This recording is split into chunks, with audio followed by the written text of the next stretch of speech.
अगर आप अपनी माँ से प्यार करते हो और उनको खुश देखना चाहते हो तो चैनल को सब्सक्राइब करो, लाइक करो। बहुत ही जल्द आपको खुशखबरी मिलेगी। प्लीज वीडियो को लास्ट तक जरूर देखें। ससुर की सुपर पावर। यह कहानी एक छोटे से गांव के एक परिवार की है, जहां परिवार के सभी सदस्य एक दूसरे से बेहद प्यार करते थे।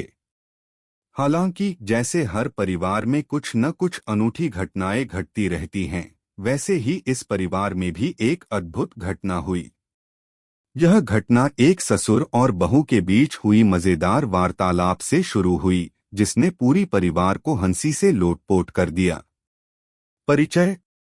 गांव में एक परिवार रहता था, जिसमें रामनिवास शर्मा ससुर और उनकी बहू राधा बहू रहते थे। रामनिवास शर्मा जी एक अच्छे और सरल इंसान थे, जो अपने परिवार के लिए कुछ भी करने को तैयार रहते थे। वहीं उनकी बहू राधा एक समझदार और चतुर लड़की थी, जो हमेशा हंसमुख रहती थी। एक दिन रामनिवास जी बैठकर अखबार पढ़ रहे थे और राधा रसोई में काम कर रही थी। अचानक रामनिवास जी ने राधा से कहा, बहू, मैं तुम्हें एक बड़ी बात बताने जा रहा हूँ।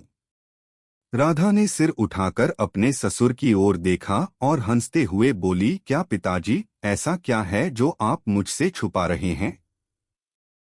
रामनिवास जी मुस्कुराए और कहा, तुम्हारे सामने कोई साधारण इंसान नहीं बैठा है बहू। मैं एक सुपर पावर वाला इंसान बन गया हूँ।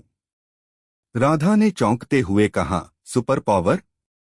वह क्या होता है पिताजी? आप सुपरमैन बन गए हो क्या?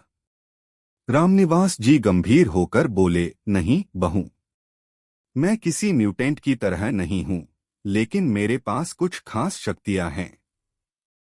राधा ने नजरें घुमाते हुए सोचा कि पिताजी कुछ मजाक कर रहे होंगे, लेकिन उसने फिर भी पूछा, क्या शक्तियां हैं पिताजी?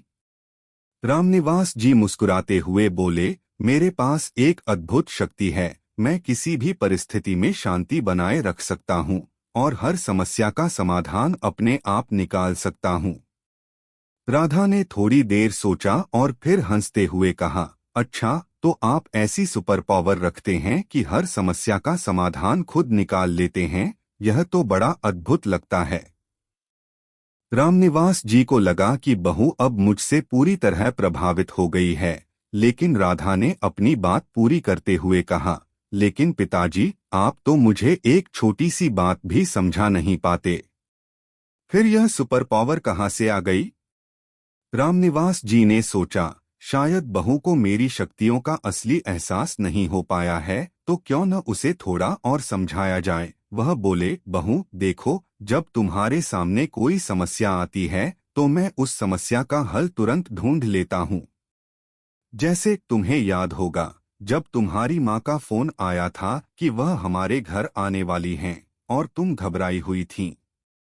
उस समय मैंने ही तो तुम्हें शांति दी थी कि चिंता मत करो, हम सब ठीक करेंगे। राधा ने ताज्जुब से कहा, पिताजी, वह तो इसलिए था क्योंकि आप कभी भी कोई टेंशन नहीं लेते। आपकी सुपर पावर तो यही है कि आप हमेशा शांति से रहते हो। रामनिवास जी ने यह सुनकर मुस्कुराते हुए कहा, बिल्कुल, यही मेरी सुपर पावर है। अब देखो, मेरी बात मानो, अगर तुम्हारे पास भी ऐसी सुपर पावर हो तो तुम क्या करती? राधा ने एक पल के लिए सोचा, फिर मुस्कुराते हुए कहा, अगर मुझे कोई सुपर पावर मिलती तो मैं किसी भी समय किसी भी व्यक्ति को हंसी में बदल देती। रामनिवास जी चौंक गए और बोले, क्या तुम हंसी में बदलने वाली सुपर पावर चाहती हो? राधा हंसते हुए बोली, जी हाँ पिताजी। ऐसा सोचिए, अगर मुझे कोई किसी कठिन काम को लेकर घबराया हुआ दिखे तो मैं उसे बस एक मुस्कान दिखा दूं और वह तुरंत हंसी में बदल जाएगा। इससे हर समस्या हल हो जाएगी। रामनिवास जी ने इसे गंभीरता से लिया और बोले, ठीक है, तो फिर दिखाओ अपनी सुपर पावर। राधा ने आंखों में चिंगारी डाली और तुरंत किचन से बाहर निकल आई। उसने पिताजी के सामने खड़े होकर एक शानदार मुस्कान दी और फिर कहा, क्या सोचते हो पिताजी? क्या मैं इस सुपर पावर को अच्छे से इस्तेमाल कर सकती हूँ? रामनिवास जी हंसते हुए बोले, मुझे तो लगता है कि तुम एक सुपर पावर से कहीं ज्यादा हो। तुम तो बहू होने के बावजूद ससुर को भी हंसी में डाल देती हो। राधा ने कहा, कभी कभी ससुर जी को थोड़ा हंसी का इलाज चाहिए। आप बहुत गंभीर रहते हो तो थोड़ी हंसी जरूरी है। रामनिवास जी ने अपनी बहू की बातों पर मुस्कुराते हुए कहा, सच में तुमने तो मुझे हंसी का इलाज दे दिया। अब मैं सोच रहा हूँ मुझे अपनी सुपर पावर को और भी बेहतर कैसे बना सकता हूँ। राधा ने हंसते हुए कहा, तो फिर आप अपने सुपर पावर का थोड़ा सा प्रयोग करें पिताजी। किसी भी स्थिति में घबराए बिना बस मुस्कुराएं और देखिए सब ठीक हो जाएगा। रामनिवास जी ने यह सुनकर सिर झुकाया और फिर हंसते हुए बोले, तुम सही कह रही हो बहू।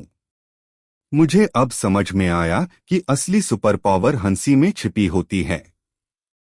दोनों हंसी में डूब गए और इस मजेदार बातचीत ने उनके रिश्ते को और भी मजबूत कर दिया। ससुर और बहू की यह हंसी की सुपर पावर न सिर्फ उनके परिवार के लिए बल्कि उनके गांव के लिए भी एक प्रेरणा बन गई। निष्कर्ष, इस कहानी से हमें यह सीखने को मिलता है कि जीवन में समस्याएं आएंगी, लेकिन उन्हें हल करने का सबसे बेहतरीन तरीका है हंसी और सकारात्मकता। रामनिवास जी की सुपर पावर और राधा की हंसी की सुपर पावर ने इस परिवार को दिखा दिया कि जीवन को गंभीरता से लेने के बजाय उसे हल्के फुल्के अंदाज में जीना कहीं ज्यादा बेहतर होता है। अंत में रामनिवास जी और राधा की सुपर पावर दोनों ही अपने अपने तरीके से अनमोल थीं। एक ने शांति से समस्याओं का समाधान किया और दूसरे ने हंसी के जादू से सबको खुश किया।